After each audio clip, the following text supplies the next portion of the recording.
Whistler Blackcomb is the combination of two big resorts with neighbouring base villages. The impressive peak-to-peak gondola provides a mid-mountain connection that is not for the faint-hearted. The resort receives over 10 metres of snow each year and has an immense 8,171 acres of skiable terrain. The mix of terrain is spread evenly across all skill levels and across the whole resort. Whistler and Blackcomb villages are the main base areas, but there is the quieter Creekside base connecting to Whistler. The Blackcomb beginner zone is near the base, whilst Whistler is a third the way up the hill, providing for better snow conditions. There are a few intermediate and advanced zones on each mountain, but the blue and black trails are generally intermingled across both resorts. This allows skiers of various abilities to explore trails across both peaks, but there are a few busy bottlenecks and lifts that get queues. Whistler Blackcomb is massive, and while the crowds do disperse across the resort, there is constant activity everywhere across both peaks. The terrain and facilities will suit families and groups of skiers and boarders of differing abilities looking to explore.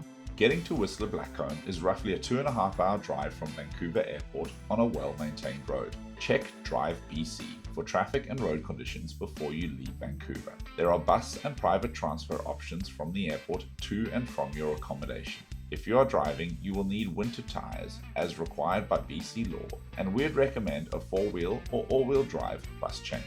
Weekend traffic is an issue, so consider this when planning your trip. Try to avoid arriving late Friday or returning to Vancouver on a Sunday afternoon. Blackcomb and Creekside have free parking, but it fills up quickly, while parking at Whistler is paid. At weekends, if you carpool, there is complimentary covered parking at Creekside for those with 4 or more in the car.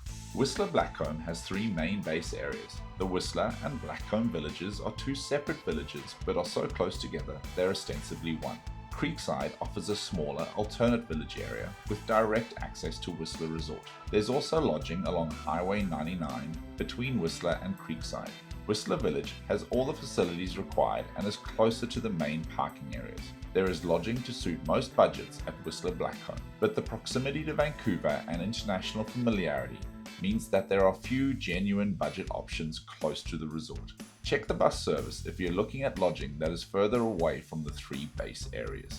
There are on-mountain food options across the resort. Glacier Creek, Rendezvous and Roundhouse lodges provide options for most patrons along with lots of seating, while the smaller huts like Chickpea, Ollie's and Horseman can be good places to escape the crowds, especially when the weather is good. The waffles at Crystal brings all the skiers to the hut, and on a cold day it's worth it. There are plenty of restaurants in the base villages and a few bars that get an après vibe going, akin to European resorts. Let's get to the skiing. Whistler Blackcomb provides an array of terrain that'll keep skiers of all levels entertained, while the orientation and valleys on each peak provide lifts and trails to avoid the weather on most days.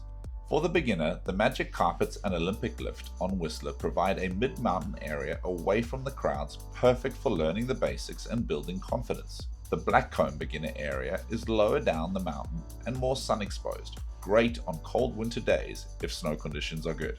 Whistler also provides more green and family skiing zones for beginners ready to venture onto the mountain. Lower Whiskey Jack and Ego Bowl are great trails to step up to, while Pony Trail provides a longer green for the more confident beginner.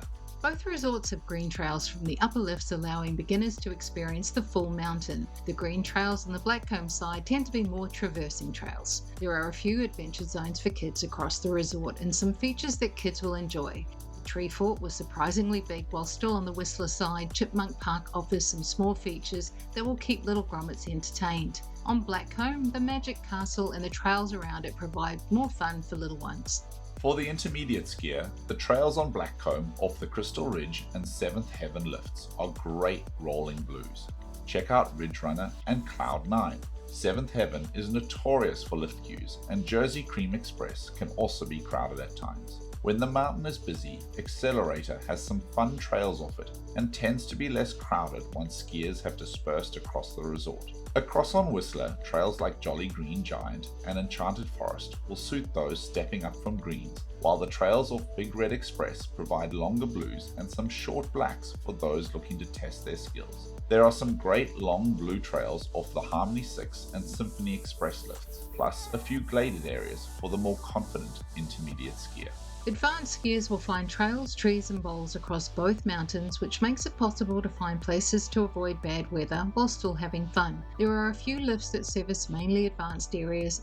On the Whistler side, the Peak Express is some truly challenging terrain, but most trails off it require 2 lift rides to get back. The technical trails in the Sun and Symphony Bowls are a bit shorter, but there's some enjoyable tree skiing in this area. Across to Blackcomb, the Glacier Express allows skiers to rinse a few technical trails and provides access to Blackcomb Glacier via the Showcase T-Bar if it's running, or hike over Spanky's Ladder. Exercise caution if skiing Sapphire, Diamond or Ruby Bowls and follow the trails.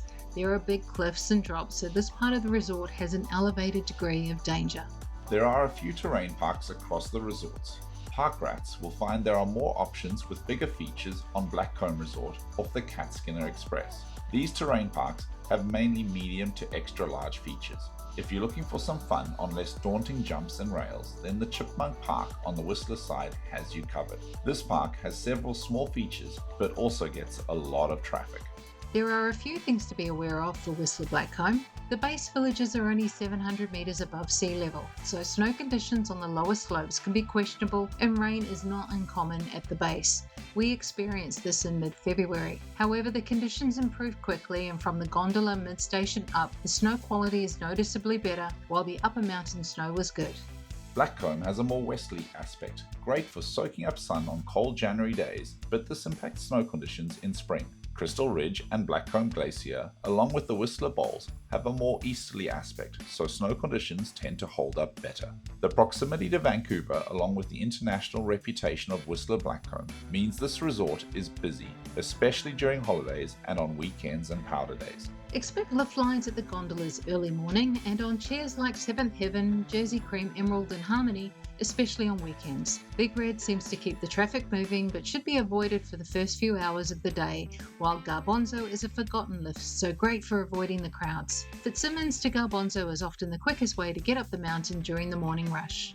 It's also worth noting, due to snow conditions on the lower slopes and skiers being funneled onto 2 trails, riding the gondolas down at the end of the day may be the sensible way down, especially if you have young kids. Be prepared to hop on the peak to peak to switch mountains based on the weather conditions. There is often fog cloud hovering over the resort that can be thick, making following the trails difficult. It doesn't always burn off during the morning, but you can normally ski above or below it.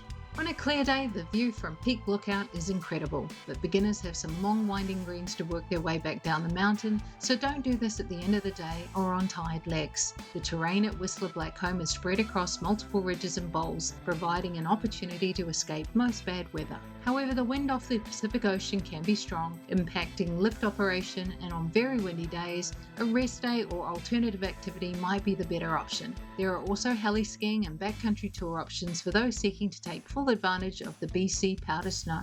The lodging options at Whistler Blackcomb are comprehensive, with extensive development of the villages over the last few decades. The ski-in, ski-out options are at Blackcomb and Creekside, while the lodging at Whistler is generally a short walk to the lifts. There are plenty of restaurants and shops in the villages, including a supermarket in Whistler. Whistler provides good après vibes and nightlife for those looking to keep the fun rolling, while Creekside provides a quieter base area for those looking to avoid the crowds at Whistler and Blackcomb. There is a bus service in the village for those staying a little further out, and free parking is limited, especially on weekends. Whistler is a big village, so there are plenty of activities like snowshoeing and tubing for the family and non-skiers, and even bobsled and luge for the adrenaline junkie. In our opinion, Whistler Blackcomb is a great resort for families or groups with skiers of varying skill levels, and for those looking for a holiday with other activities and experiences on hand. The snow on the lower slopes can be sketchy, and the weekend crowds can dampen the experience, but Whistler Blackcomb is a world-renowned resort. The snow quality, range of terrain, and number of express lifts justify this reputation. Check out our trail and lift videos to get the most out of your visit to this resort.